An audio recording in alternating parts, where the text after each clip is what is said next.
독일의 옛날에 있던 국가 이름 중에 프로이센이라고 있었습니다. 한국으로 치면은 뭐 조선과 같은 나라가 독일에도 있었다. 그러니까 이제 조선처럼 그렇게 못 사는 나라가 아니라 한국의 옛날 국가 이름이 조선이란 국가, 뭐 고려 있듯이 독일의 옛날 조상 중에 이제 프로이센이라고 하는 국가 이름이 있었습니다. 독일 바로 앞에는 이제 바이마르 공화국이 있었고 그 앞에 프로이센이 있었는데, 독일 사람들이 최근에 건국 300돌 프로이센 열풍이 불었다. 자, 그러니까 이거는 이제 한국인들이 조선의 열풍 또는 고려 열풍이 불었다, 이런 거랑 같다. 그래서 이때 프로이센이 독일인들에게 어떤 의미가 있길래 독일인들이 이렇게 옛날에 프로이센이라고 하는 독일 옛날을 그렇게 그리워할까라는 거죠. 프로이센이란 나라는 예전에, 이제 현재 뭐 독일이 한 이만큼 되는데,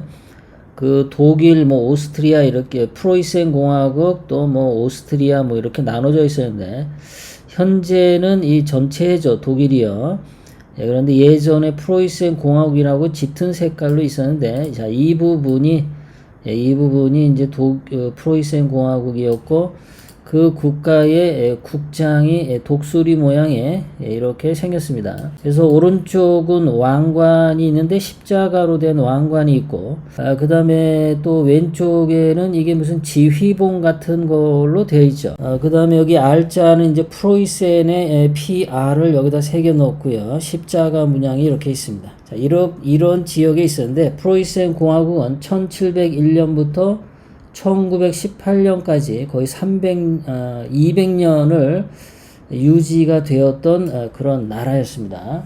그래서 1701년에 세워져서, 그래서 2001년 300년 되는 해에 독일인들이 옛날에 프로이센을 열광을 하고 프로이센 열풍이 불었다. 그래서 다시 한번 독일인들에게 프로이센 정신을 불어넣자, 이렇게 과거의 자기네들의 자랑스러운 역사, 자랑스러운 전통을 다시 부흥시키자, 이런 열풍이 불었던 겁니다.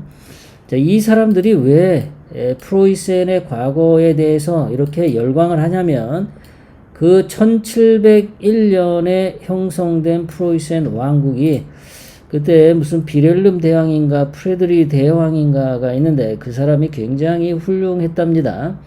그 사람은 원리 원칙주의자였고 규칙을 엄격하게 따르고, 그 국민들에게 수학 교육과 과학 교육을 엄청나게 많이 시켰던 사람입니다. 그 왕 자체가 자기 주먹국으로 자기 그냥 기분 내키는 대로 통치를 하지 않고, 왕 자체도 철저한 국법에 따라서 자기 행동을 조심하고 제한을 했다는, 그래서 굉장히 훌륭한 대왕인데, 그때 그 사람이 그 현재 독일인들에게 위대한 정신 또는 위대한 본성 또는 독일인이라고 하는 국민성을 이때 심어줬다는 거죠. 그러니까 독일인의 국민성의 모델을 만들어줬어요. 그게 뭐냐면 정확성, 근면성, 부지런한 거죠.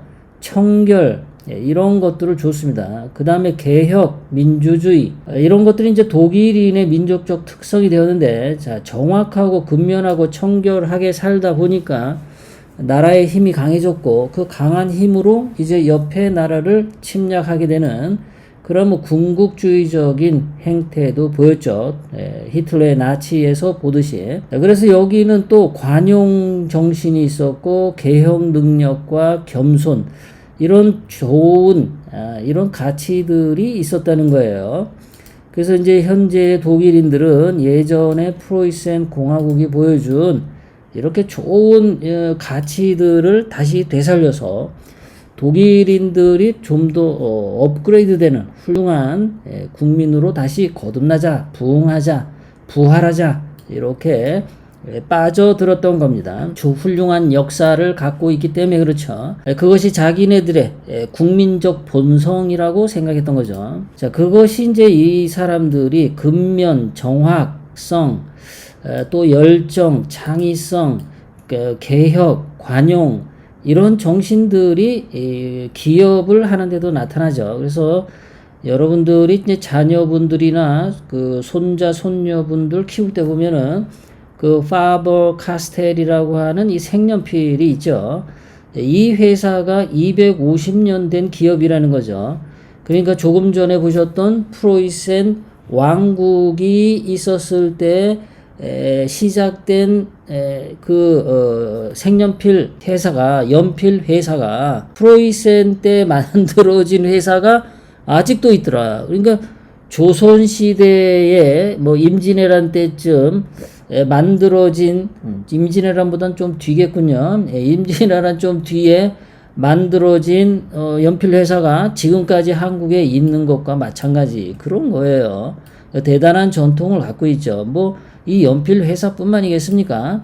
자동차 회사, 제약 회사, 철학, 신학, 사상, 교육, 기계 문명, 뭐 과학 기술 모든 분야에서 독일인들이 굉장히 우수함을 많이 보여주었죠. 독일의 본성입니다. 과거에 옛날에 훌륭한 역사적 전통을 그리워하는 독일인의 자세, 그런 모습을 볼 수 있는 거죠. 자, IT라고 하는 나라가 있습니다. 자, 미국에 이렇게 플로리다가 있고 큐바 섬이 있고 여기 이제 푸에르토리코 섬 왼쪽으로 3분의 1 되는 지점에 그것이 있어요. 거기에 IT라고 하는 섬이 있는데, 그런데 여기는 처음에는 미국 본토의 인디안 원주민 같은 사람이 IT 섬에도 살았습니다. 그런데 이제 처음에 스페인이나 프랑스 같은 유럽의 지배자들이 IT 섬에 왔는데 이 사람들이 아프리카에서 흑인 노예들을 데려왔습니다. 그렇게 해서 일을 하다 보니까 원래 살던 원주민들이 전염병에 걸려서 전부 죽었습니다. 원래 이 전염병이라고 하는 것은 가축을 키우던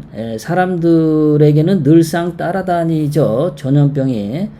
그러니까 유럽에서도 말을 키운다든가 돼지도 키우나요? 뭐 이렇게 닭, 뭐 오리, 뭐 이런 것들을 가축을 키워서 먹었죠. 그러다 보니까 이 동물로부터 바이러스 전파가 돼서 전염병 같은 게 생기고 그러다가 또 살아나고 유명한 흑사병 같은 것도 걸렸다가 살아나고 이렇게 이제 그 유럽에서는 그런 병이 걸렸다가 낫고 그랬어요.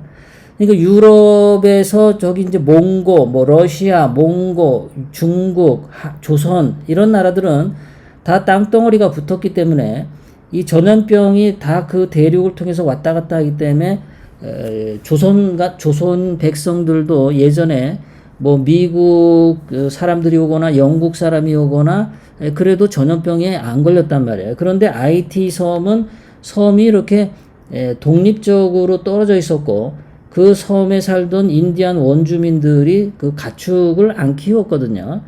그 아메리카 현재 미국 땅에 있는 원주민들도 가축을 키우지 않았어요.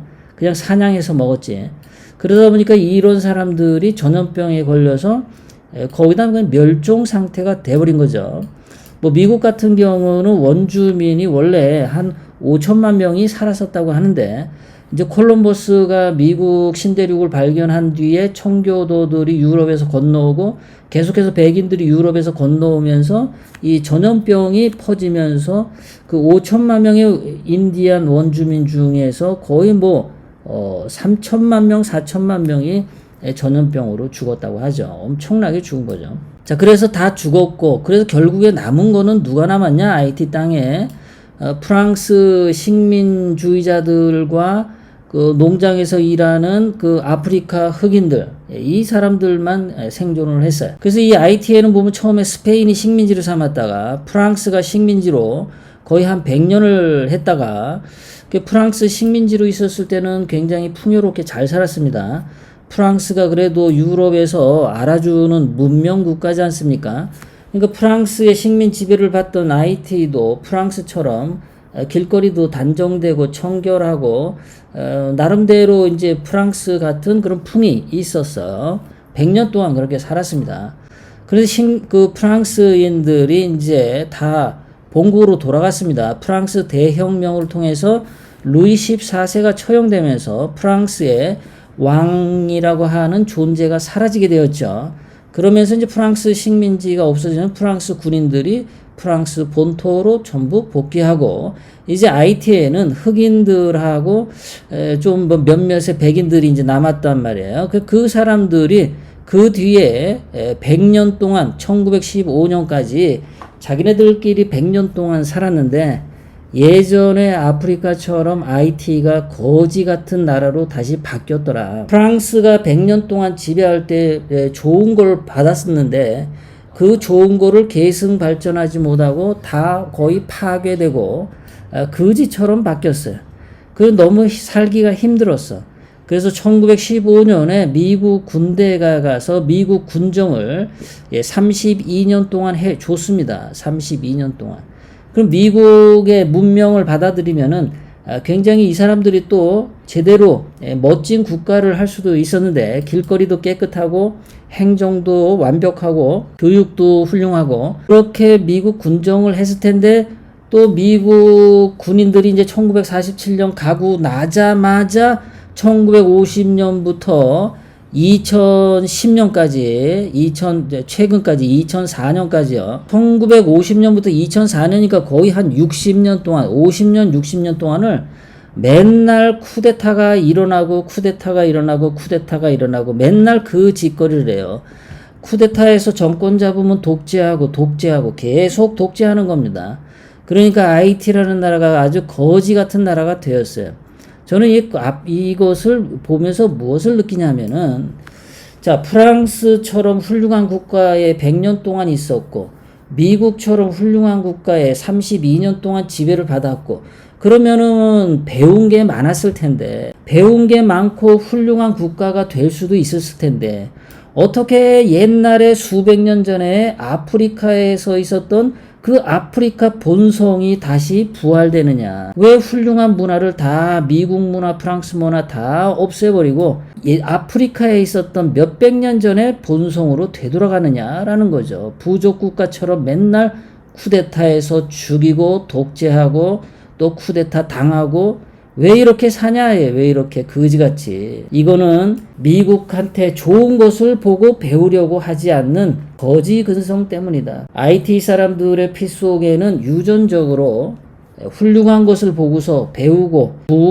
새로운 사람으로 존재가 바뀌는 그런 거를 할 줄 모르는 유전자가 있는 거 아니냐, 이렇게 이제 보는 거죠. 자, 1인당 현재 국민 소득이 1,600달러밖에 안 합니다. 대한민국은 3만 달러죠. 자, 미국 바로 코 밑에 있는 나라인데, 미국하고 사이좋게 지내면은 IT 같은데 기후 환경도 좋고 이 관광 산업으로 얼마나 부자가 되겠습니까? 이렇게 가난하게 산다. 길거리에 전부 앉아가지고 이 IT 사람들이 원래 아프리카에서 왔던 사람들이죠. 이런 식으로 길바닥에서 앉아가지고 그냥 사는 거예요.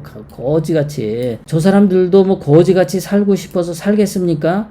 늘상 쿠데타가 일어나고 지도자라고 하는 것들이 전부 뺏겨 먹기나 하고 등쳐먹기나 하고, 열심히 일하지 않고 산업을 키우지 않고 부정부패 뇌물이나 뒤에서 챙기고 자기네들 연줄하고 그냥 그런 거죠. 그러다 보니까 IT는 저렇게 살더라.